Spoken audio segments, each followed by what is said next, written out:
Hello students, today we are going to start with chapter number 3, that is properties of natural resources. I have divided this chapter in 3 parts, and today we are going to study part 1, that is properties of air.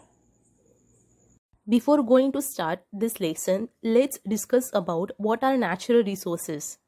We have already learned about natural resources in previous standard. Natural resources means the things which we use in our day-to-day life and get from nature are called as natural resources. There are three main natural resources: air, water, and land.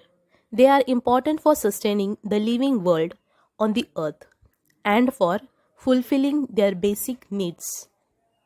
Air is the atmosphere around the earth. It consists of different types of gases. The most important gas on the earth for human and animal is oxygen. Plants require carbon dioxide for respiration and for producing food. Along with oxygen and carbon dioxide, nitrogen, sulfur dioxide, six inert gases, dust particles, water vapor are also present in air. Hence, air is called as homogeneous mixture. Living things are equally dependent on air, water, and land, and they cannot survive in absence of any of them. In this chapter, we are going to learn about properties of air, water, and land in detail. So, let's start with properties of natural resources. First one is properties of air. Air is all around us. We cannot see it. It is transparent in nature. Yet, we feel the presence of air. It is very light in weight. It flows by its own from one direction to another. When we inhale, air is taken in through the nose. If you blow on your hand through your lips, you can feel the air. Let's see one activity. Take a stick from a broom or a paper or plastic straw. Tie a thread at its center and hang it so that it remains horizontal.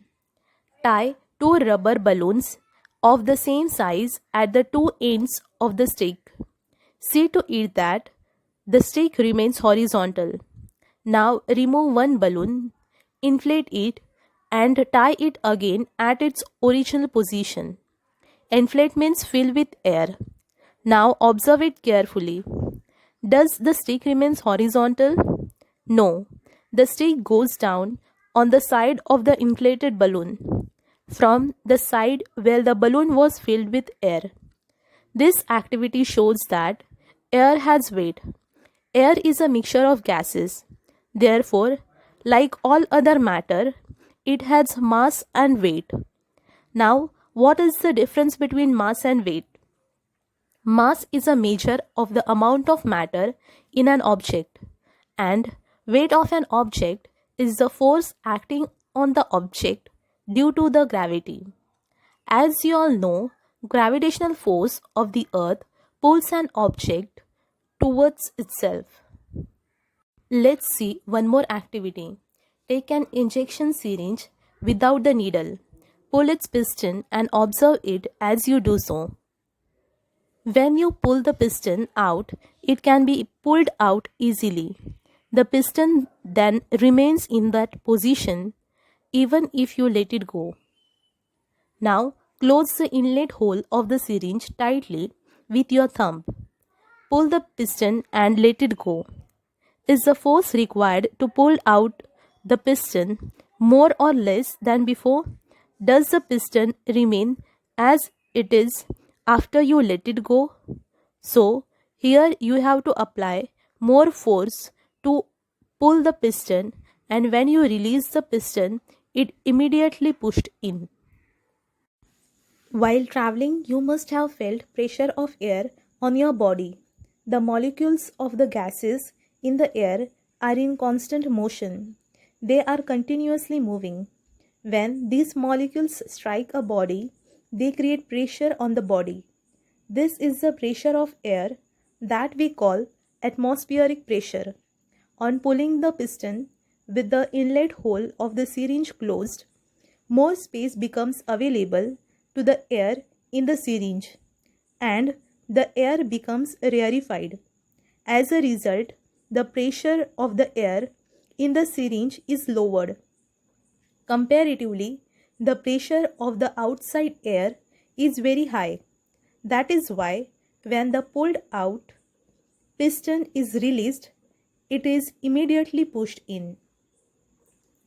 If this experiment is repeated holding the syringe in different positions like vertical, that is in standing position, horizontal, that is in sleeping position, or inclined, that is in slanting position, the piston is found to go into the same extent in all the cases.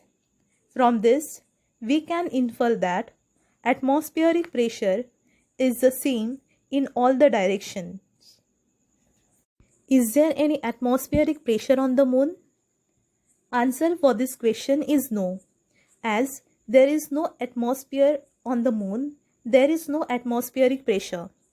Astronauts carry oxygen cylinders with them to ensure sufficient oxygen supply for breathing. Do you know, under ordinary conditions, atmospheric pressure at sea level is about 1,01,400 newtons per square meter.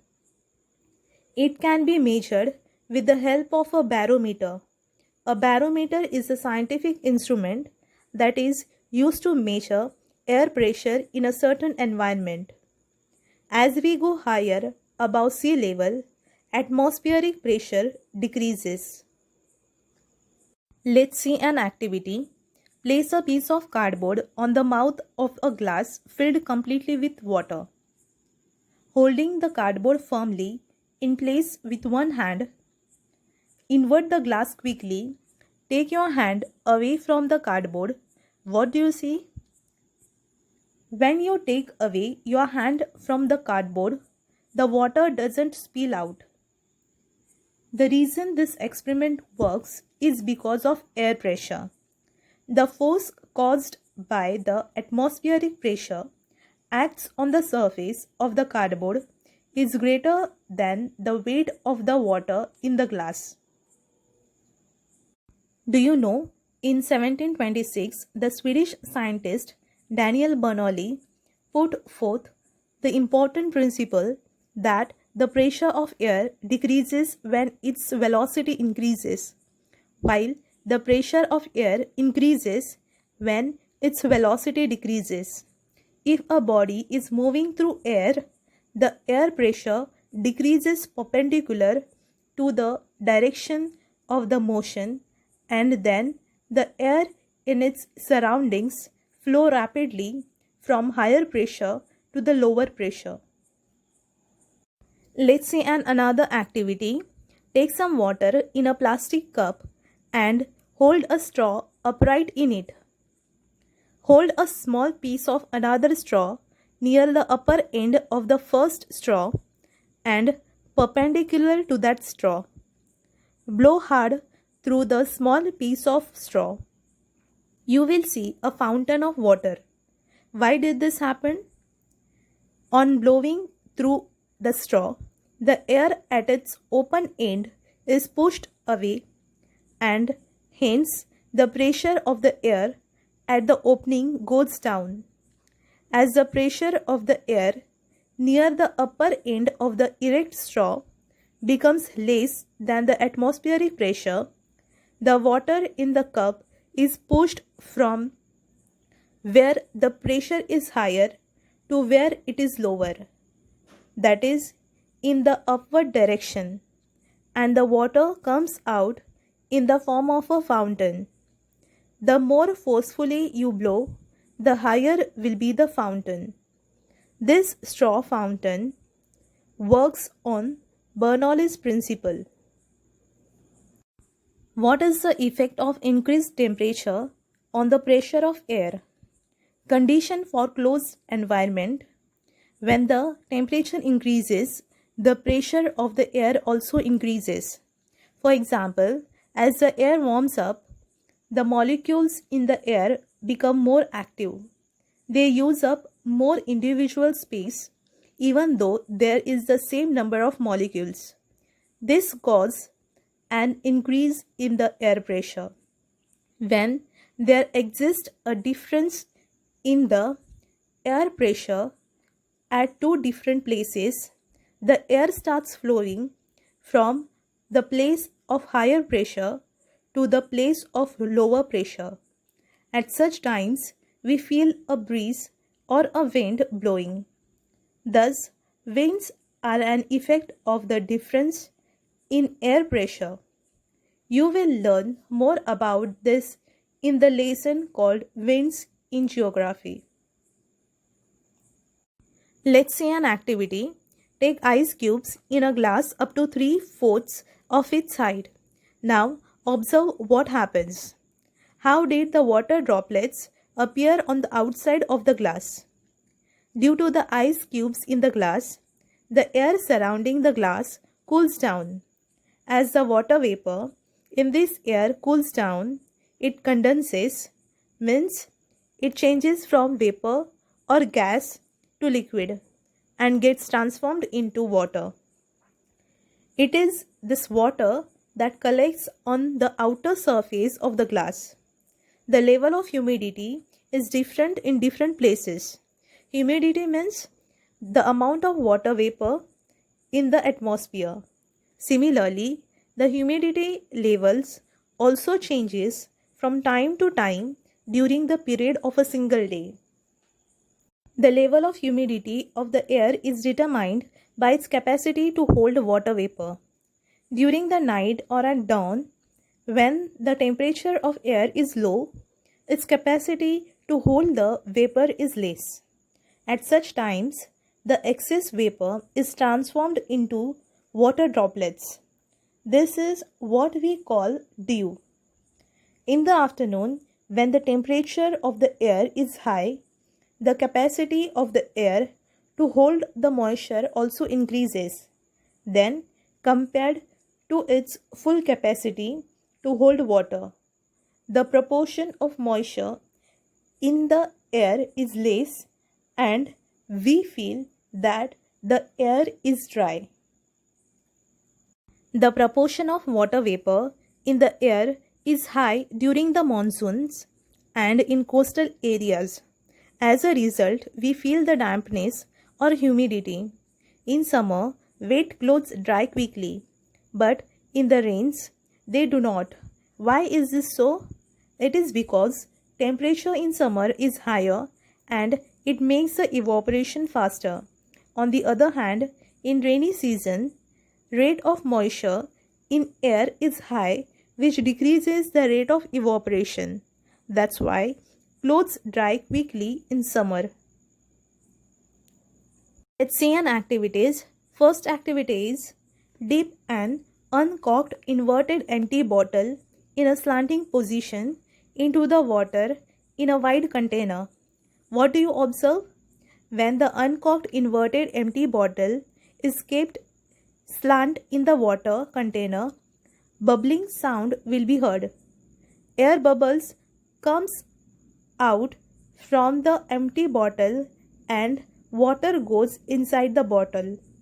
Empty bottle is actually not empty, but it is occupied by air. When this air comes out, its place is taken by water. This shows that air occupies space. Second activity is what changes takes place in a balloon on filling air in it. On filling air in balloon, the shape of the balloon changes. Its size increases due to expansion. We come to know from the above activities that air has properties like occupying space, having a certain volume, having mass and weight. Air is a mixture of very fine particles of some gases, dust, smoke, and moisture. When rays of light fall on these minute particles, the particles spread the light in all the directions. This natural phenomena is called scattering of light. Temperature regulation. The earth receives energy from the sun. This energy is reflected by the earth in the form of heat. The constituents of air surrounding the earth, such as water vapor, carbon dioxide, absorbs a part of this heat and give it to the other constituents of air. As a result, the earth's surface remains warm and thereby becomes suitable for the living world on the earth. If there were no air on the earth, the average temperature of the earth's surface would have been very low. Use your brain power. What would happen if all the air surrounding us is removed? If air surrounding us will be removed, then living things will no longer be able to survive. The process of respiration and combustion will come to an end. Phenomena like transmission of sound, heat, humidity, etc. will not be possible. The season will not be formed, neither there would be a rainfall. Everything will come to an end if all the air surrounding us is removed. Sound be heard in space. We are able to hear the sound due to medium of air.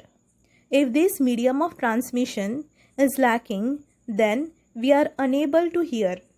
In the space, there is no air and hence we will not be able to hear anything.